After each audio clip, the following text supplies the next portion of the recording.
কোনো বিষয় না।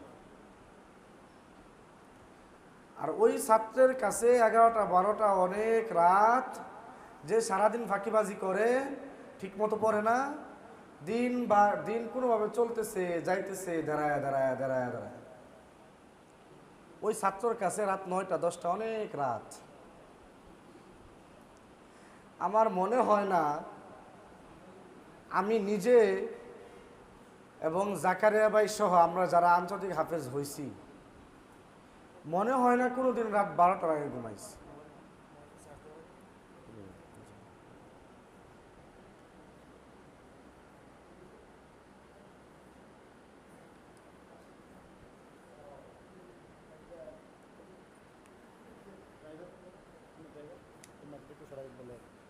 এখন আর সম্ভব না, এখন আর সম্ভব না, গাড়ি তো কেউ চালাইতে পারে না।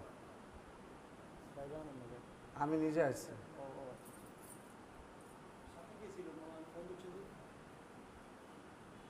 ওরা আছে নিচে।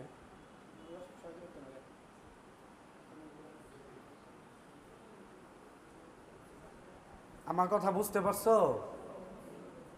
সুতরাং এই রাত 10টা 10:30 কিছু মনে করা যাবে না রে ভাই। জীবনে অনেক বড় হতে হবে, জামানা অনেক কঠিন।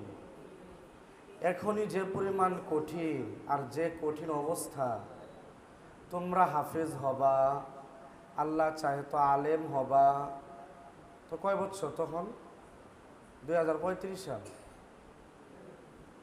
তাহলে 35 সালে বাংলাদেশের অবস্থা কি হবে?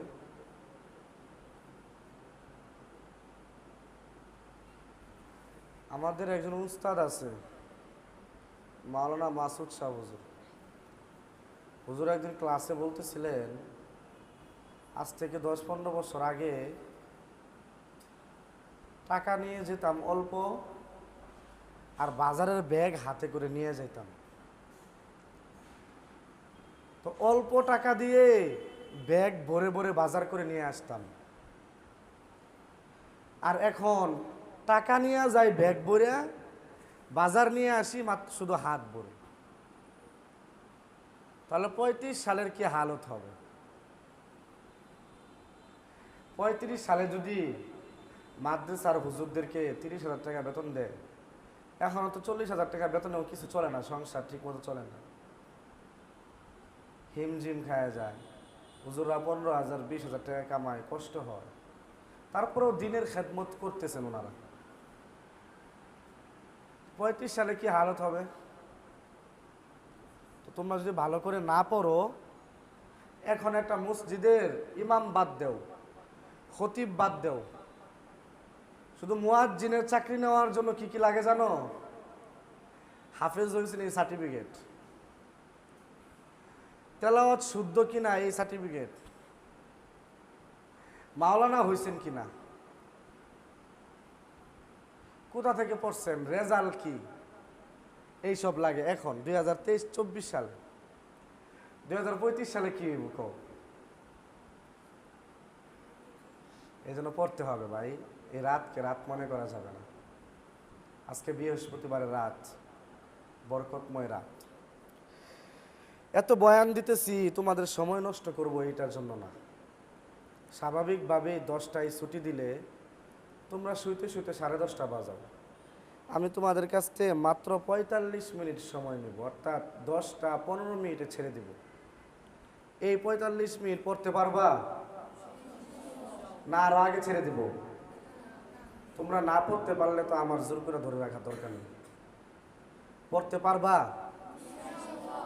আওয়াজ তো জোরে হইতেছে না।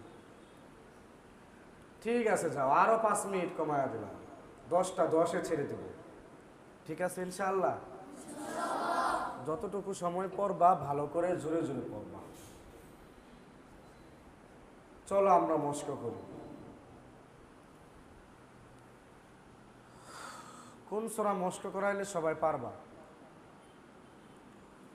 সবাই পারবা এবং শিখবা।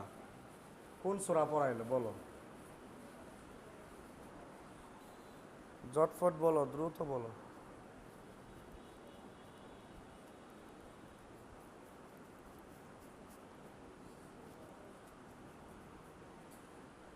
বলতে পারো না?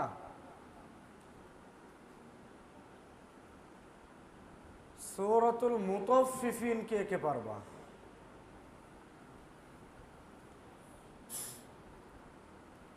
সবাই তো পারবা দেখি, মাশাআল্লাহ। চলো তাহলে আমরা সূরা মুতাফফিফিনই পড়ি, ঠিক আছে? চলো। আউযু বিল্লাহি মিনাশ শাইতানির রাজীম।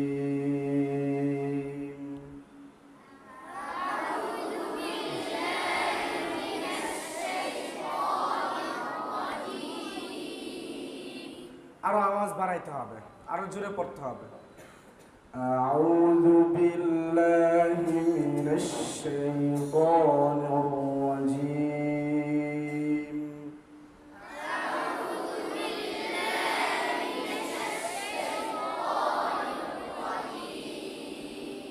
শাইতানির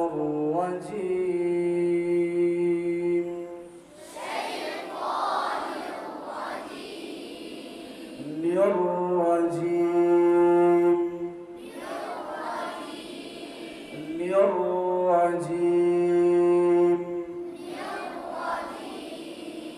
আবার জোরে।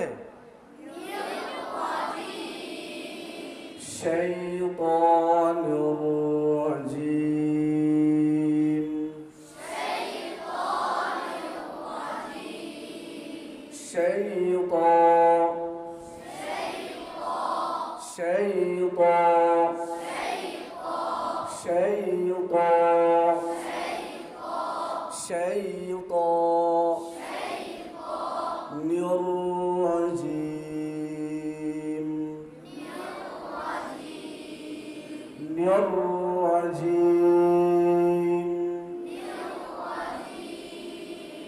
أعوذ بالله من الشيطان الرجيم.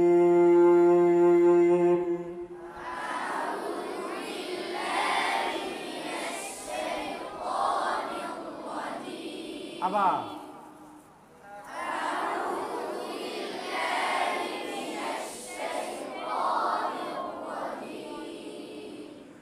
أعوذ بالله من الشيطان الرجيم.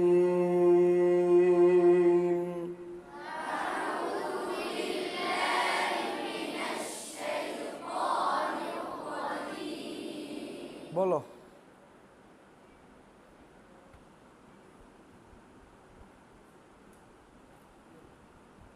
আউযুবিল্লাহ বলো।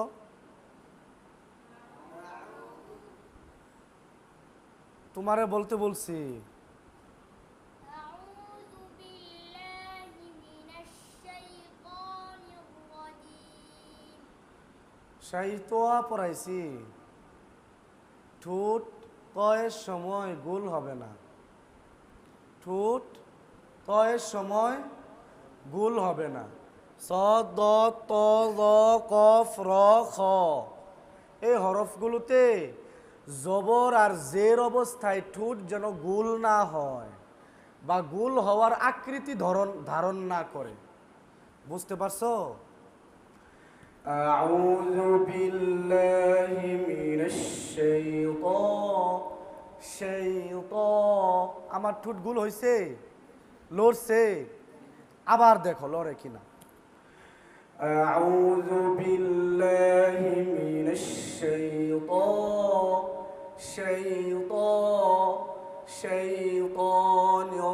রাজীম।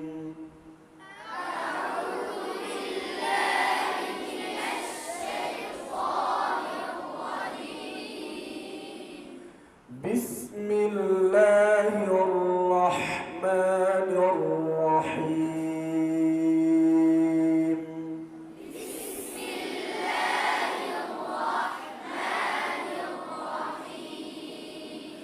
নির-রহিম।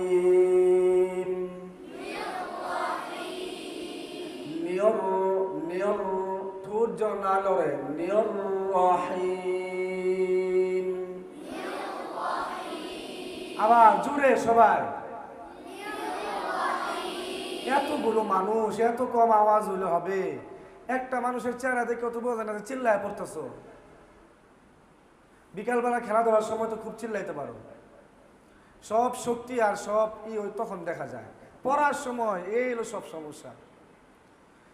বিসমিল্লাহির রহমানির রহিম।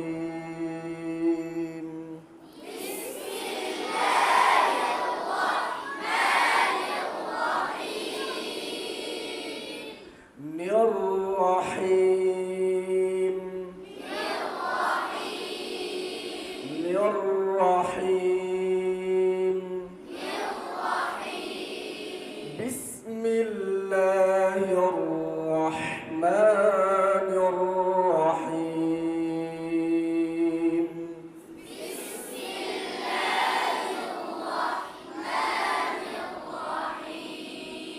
বলো। বিসমিল্লাহির রহমানির রহিম।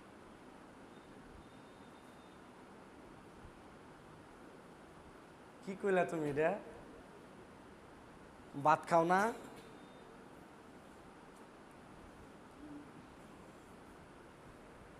বিসমিল্লাহির এই যে হায়ের উচ্চারণটা, এই আওয়াজটা হইতে হইব না? না তুমি হা বলতেছো না খ বলতেছো, কেমনে বুঝবে বিচারক? বিসমিল্লাহির রহমানির রহিম।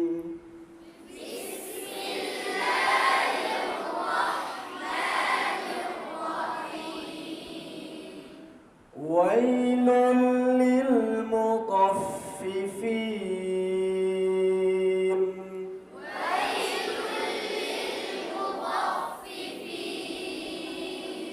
মুতাফফিফিন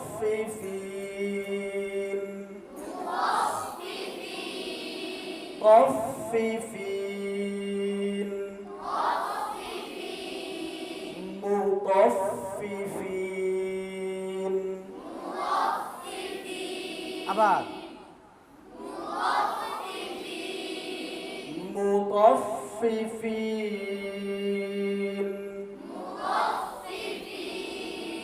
মুতাফফিফিন।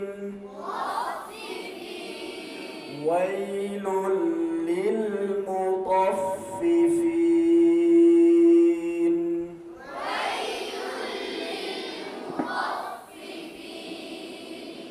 ওয়াইলুল লিল মুতাফফিফিন।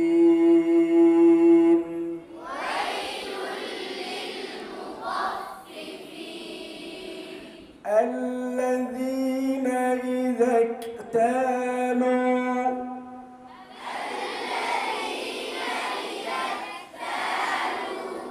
الذين إذا اكتالوا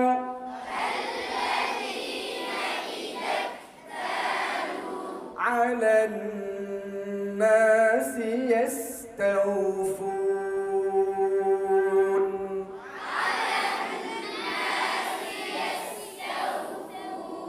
আবার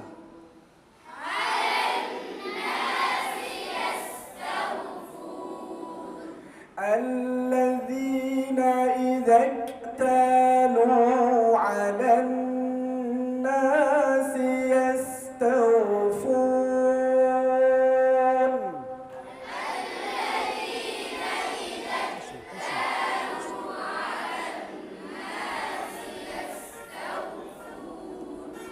وإذا كالوهم أو وزنوهم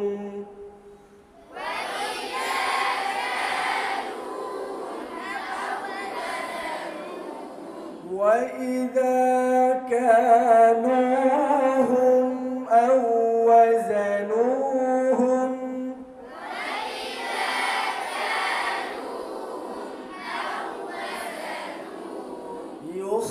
يخسرون. খয়ের উচ্চারণ আরো সুন্দর করতে হবে, চাপ দিবা, তাহলে খয়ের উচ্চারণ সুন্দর হবে। يخسرون আবার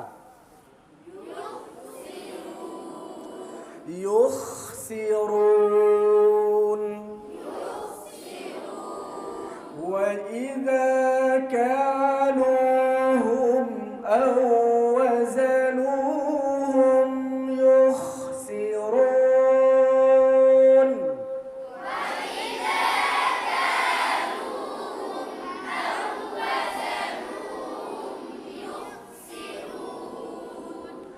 ألا يظن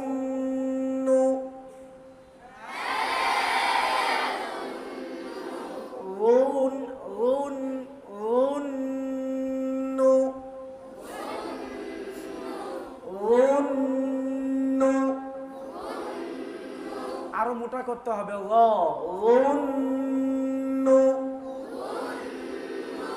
ألا يظن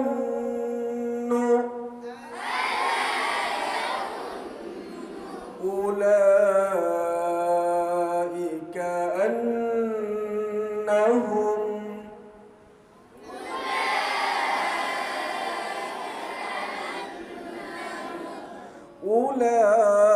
أولئك أنهم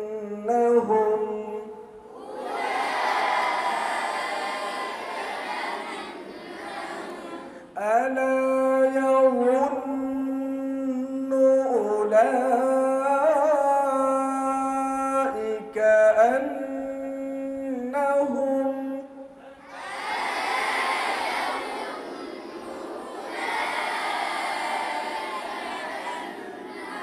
আবার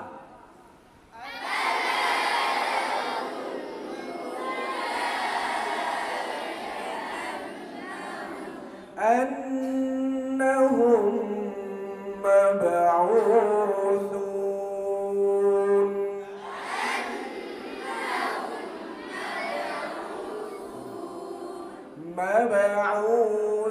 مبعوثون ليوم عظيم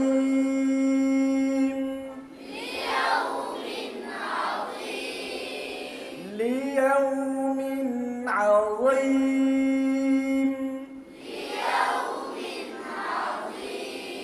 عظيم ليوم عظيم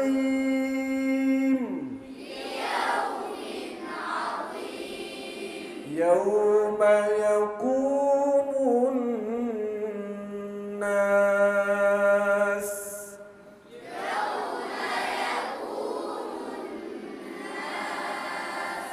لرب العالمين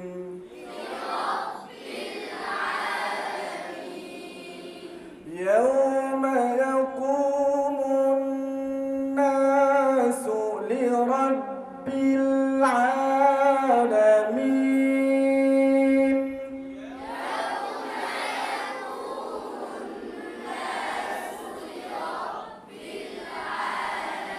আবার জুড়ে সবাই একসাথে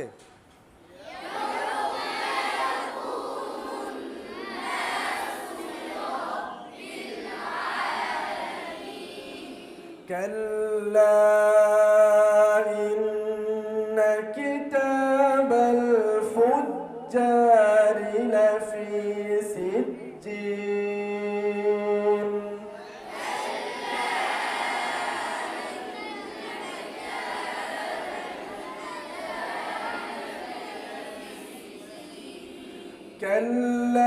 كلا إن كتاب الفجار لفي سجين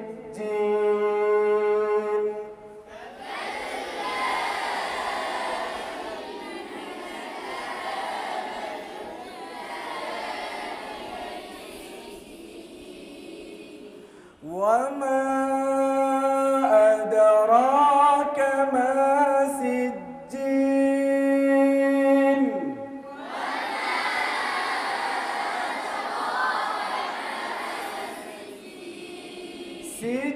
سجين وما أدراك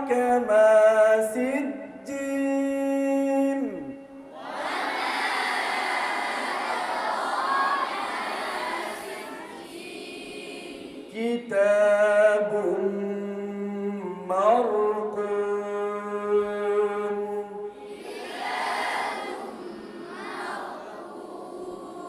كتاب مرقوم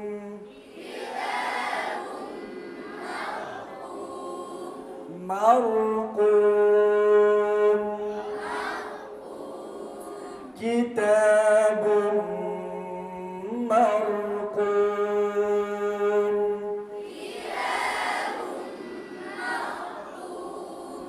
ويل يومئذ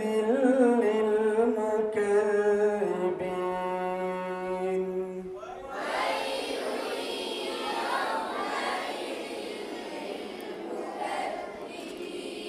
আবার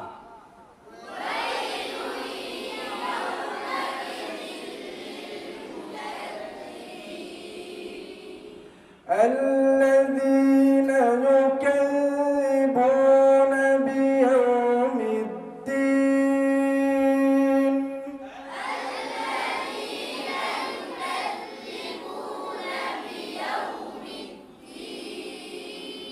وما يكذب به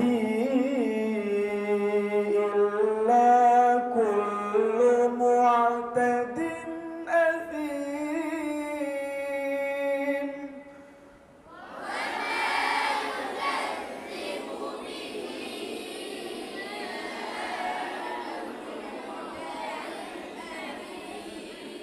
معتد أثيم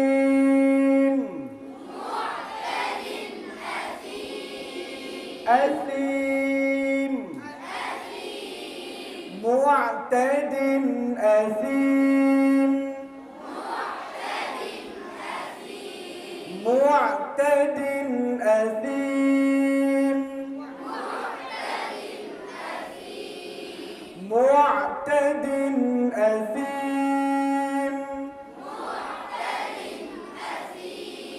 وما يكذب به إلا كل معتد أثيم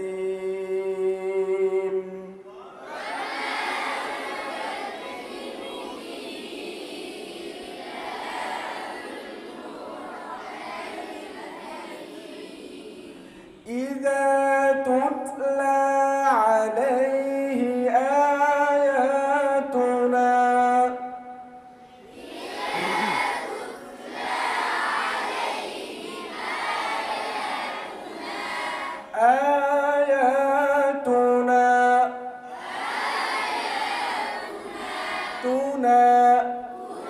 إذا تتلى عليه آياتنا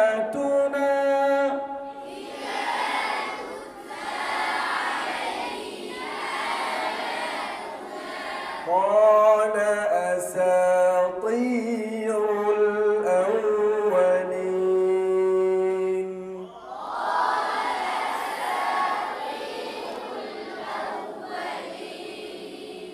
قال أساطير الأولين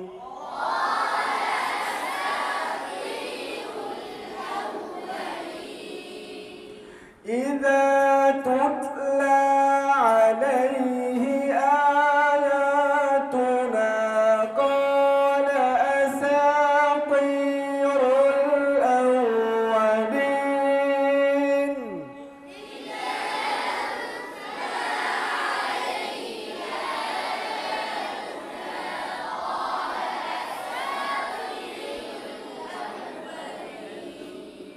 كلا بل ران على قلوبهم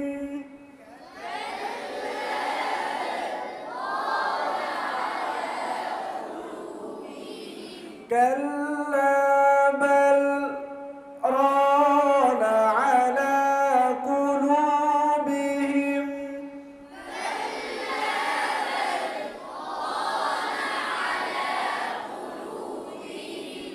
ما كانوا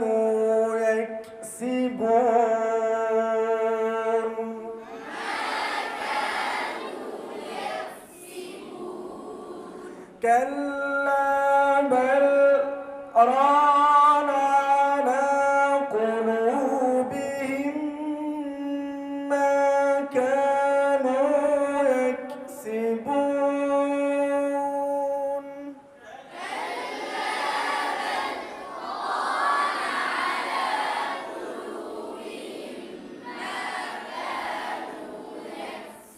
আবার জোরে আওয়াজ হচ্ছে না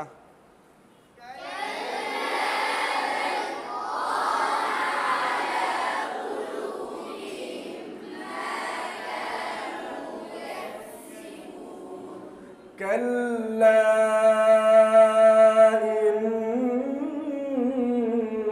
إنهم عن ربهم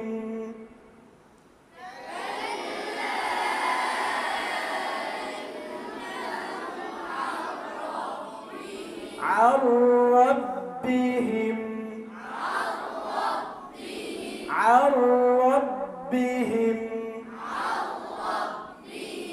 আর আওয়াজ জারি থাকবে রপুরে বারিকে আওয়াজ বন্ধ হবে তফাৎ বুঝছো আর রব্বিহিম না আর রব্বিহিম বললে আওয়াজ জারি থাকলো রপুর করলা না বারিক করলা বুঝবো কেমনে আওয়াজটা জারি থাকতে হবে আর আর আর আর রব্বিহিম না আর রব্বিহিম আবার আবার আবার كلا إنهم عن ربهم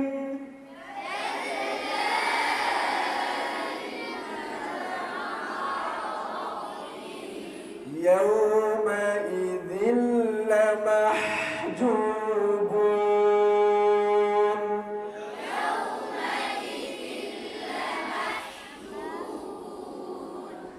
ثم إنهم لصالوا الجحيم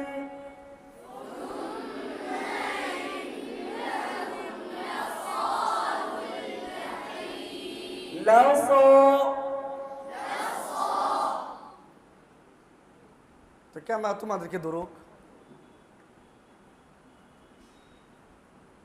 মানুষ ক্যামেরা দেখে বলবো এরা জীবনে মনে ক্যামেরার সামনে আয় নাই এই মাদ্রাসার ছাত্ররা এটা ভাল লাগবো না সবাই ক্যামেরাতে তাকায় রয়েছে كلا إنهم عن ربهم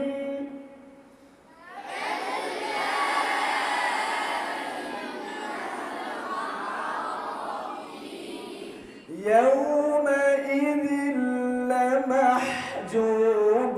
لمحجوبون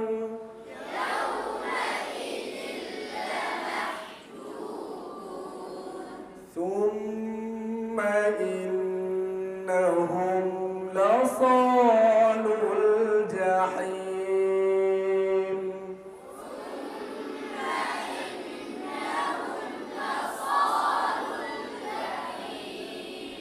لصالوا الجحيم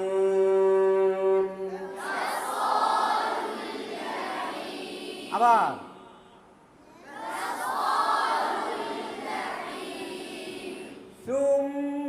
ثم إنهم لصالوا الجحيم